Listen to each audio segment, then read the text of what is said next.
publicly correct his stated drug use record to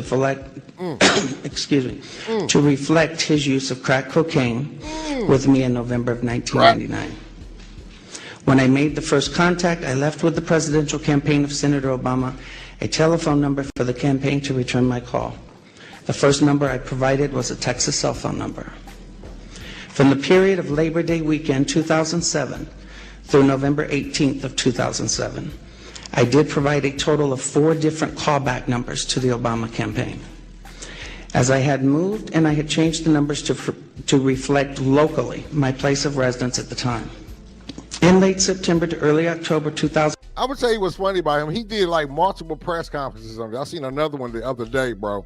So he done got on multiple press conferences, and this is funny to me, and got up there in front of everybody and keeps repeating that he sucked Obama's dick, bro. Real talk. He's getting up here, gave him oral sex, and then the next day he came back for seconds. He knocked on the door, and I did it again. Like, bro. 2007, I received a call from a male who identified himself as a Mr. Young, stating he was calling in regards to calls I had made to the Obama campaign. Dr. Duck, what up? This first call was in fact an attempt by Mr. Young to obtain from me the identities of anyone I contacted concerning my 1999 allegations against Senator Obama. This first call shocked me in that this Mr. Young, the first call was in fact an attempt by Mr. Young to obtain from me the identities of anyone I contacted concerning my 1999 allegations against Senator Obama. The first call shocked me in that this Mr. Young asked me why I had not asked Senator Obama to disclose the sexual encounters I had with Mr. Obama in 1999. Right. I was shocked as I had never mentioned to the campaign or anyone working for the campaign any sexual encounters, as my call was prompted by drug allegations only. The call ended with Mr. Young stating, so he said he started off with the crack. He ain't even told him about him blowing Johnsons yet. I would hear from someone in a few days. In mid to late October 2007, I received a second call from this Mr. Young, at which time I clearly became aware that this individual was personally involved with Senator Obama rather than just an employee of his campaign. The tone of the conversation had a sexual nature. Mr. Young did not once advise me how he obtained my phone number, which by this time had now changed to a Delaware number. In late October 2007, I received a text message from the gentleman identified as Mr. Young, in which he stated he was intimately involved with Senator Obama, and that Obama was discussing with him. This is crazy work, y'all.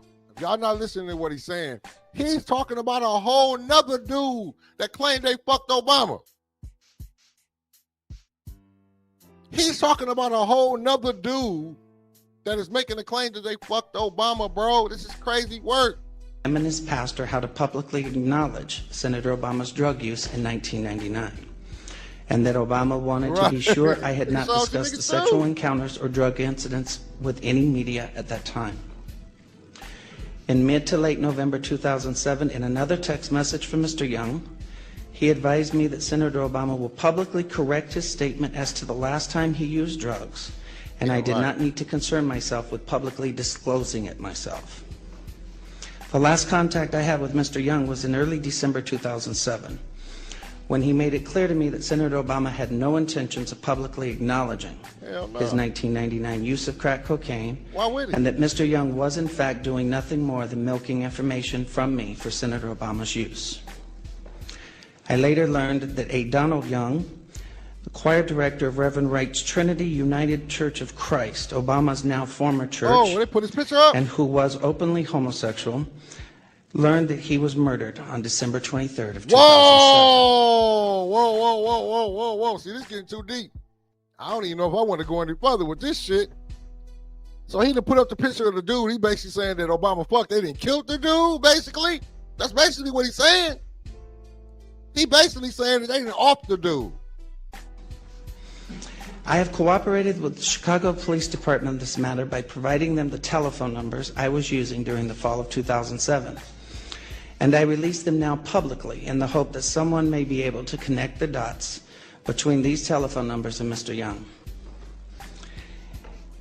In what I now realize was a naive and uncounseled decision, I posted in January 2008 a video on YouTube Right.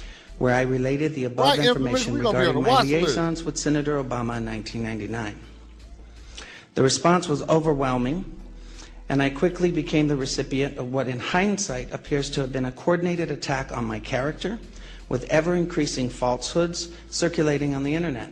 Dan Parisi of WhiteHouse.com received $750,000 from the Obama campaign through David Axelrod's AKP Media and Message One, or Message and Media, I think, to organize an effort to publicly discredit me.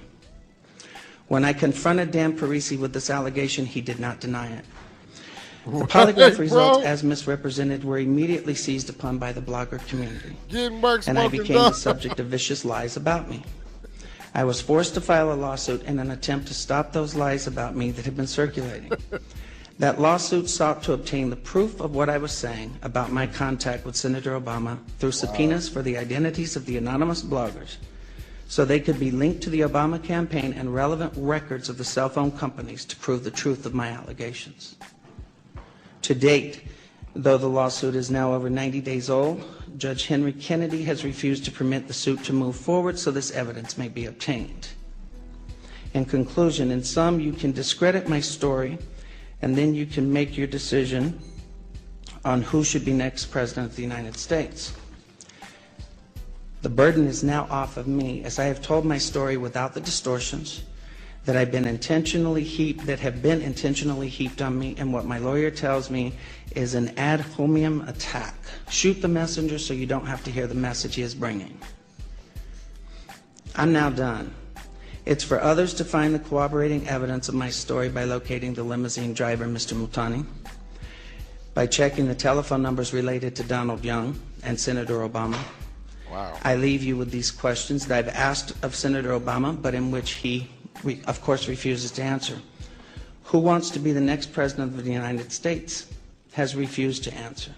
Number one, why won't Senator Obama provide his cell phone numbers and telephone records for all his personal and official cell phones held by him for the time period of no more than November 3rd through November 8th of 1999 when we met? Two, why won't Senator Obama provide his cell phone numbers and telephone records for all his personal and official cell phones held by Senator Obama for September 2007 through December 23rd of 2007, the murder of Donald Young? Three, why won't Senator Obama provide all email communication, both personal and campaign related to and or from AKP Media and Message from January 18th, 2008 through February 20